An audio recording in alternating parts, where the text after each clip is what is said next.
The narrative is which I have chosen is like this.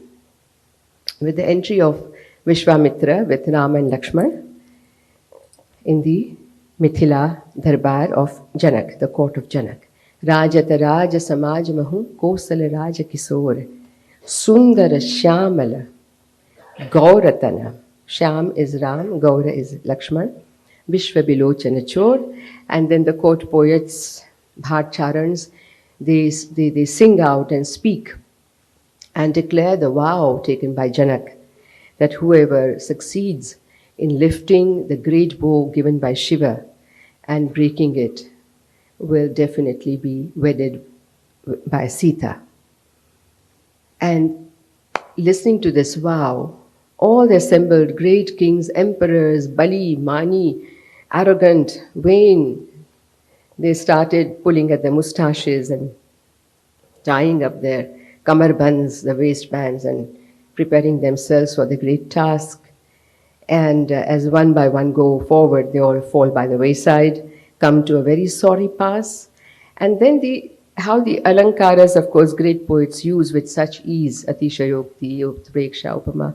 The Atishayokti Alankara of Tulsi says that when each one did not succeed, even Ravana, Bana, such great one came. They decided 10,000 of them to go together to lift the bow. Bhupa sahasadasa ekahi bara lage uthavana tara hinatara. It did not even move a fraction of an inch. And then Sri Hatabhay, the luster on their faces was lost, and they all quietly sunk into their seats. And then, looking at this, Janak is quite saddened, and he says, Kahu kahu yah labha na bhava. Who doesn't want this opportunity? Kahu na sankara chapa chadhava. Are rahahu chadhau torab bhai. Leave alone lifting it and breaking it. Tilla bhara bhumi na sake chudai. You could not even move it. Til is a sesame seed, even that much. And now he says, Abajani ko makhe bhatamani. Don't think all of you are Veer Purushas. Veera bihina mahima jani. Today I have come to know there is not a single Veer Purush left on the face of this earth.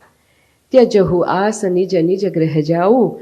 Please go back to your own empires and homes and palaces. Likhana vidhi Vaidehi vivahu. Maybe destiny has not given Vaidehi this great joy of being married.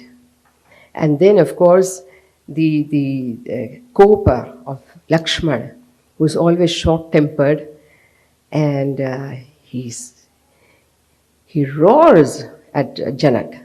Kahi Janaka asa anuchita bani vidyamana raghukula mani jani. How dare he utter such words? Doesn't he know Raghukula Mani himself is seated here? I will teach him a lesson. And as Lakshman speaks, the Sheshanag speaks, Prithvi starts rotating, swaying, and Vishwamitra knows the right moment has come, and he calms down Lakshman and orders Ram to go forward. In the meanwhile, Janaki is watching the scene from her Gavaksha. And she cannot have enough of looking at Ram. Every time she's looking at Ram and then thinking of the silly vow taken by this father. Looking at Ram, oh my God, why? Where this Kathor Dhanushya and where this Komalagad? Kaha dhanu kulishahu chapa kathora, kaha syamal mridu gata kisora. And she's praying to Gauri, she's praying to all the, please let him break the vow. I've given my heart to him. And here, Guru hi pranam mana hi manakinha. He bowed to the Guru in his mind, heart, and went forward. And then ati la ghava uthaya dhanulinha. Like a feather, he lifted the bow. Ati la ghava. Damake udamini jimi jabalayau puni dhanu nabhamandala samabhayau. And the minute he lifted the bow, the great bow became one, as if the lightning had rent it asunder, became one with the heavens. People are just, they haven't even taken cognizance of what is happening. And within that fraction of a moment, he has lifted it, pulled the pratyancha, and broken it. And this great sound, tankar, fills the universe. And of course, the palace women, they all come dancing and singing. Mangal Vajintra instruments are playing. Janaki, Sakhis look at her and say, how can we describe her joy at hearing this news? She looks like the Chataka Pakshi, who's just got the first drops of the water from the Swati Nakshatra. We have this wonderful things in our literature that the Chataka bird does not drink ordinary water, waits for that time in monsoon when the Swati Nakshatra is at the middle of the sky, the first drops, that she's like that, listening to the news. And her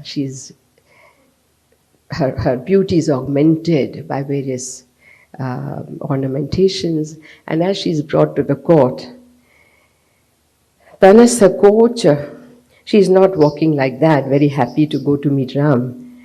But Tanasa coach, very shyly, modestly, Mana Parama Uchahu, modest outwardly, but her heart leaping with joy.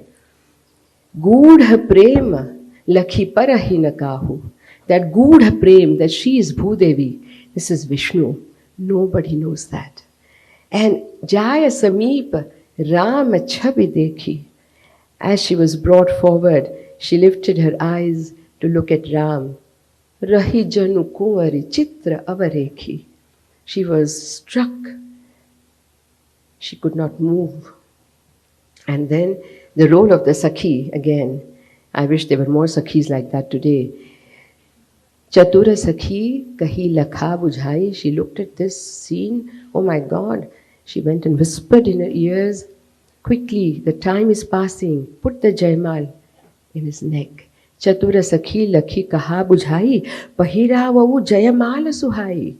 And then as they exchange garlands, again there is great celebration. And at the end, as they go back to Ayodhya, Tulsidas says that all the assembled kings were like Kumudini, the night lilies, because when the sun shines, the night lilies drop.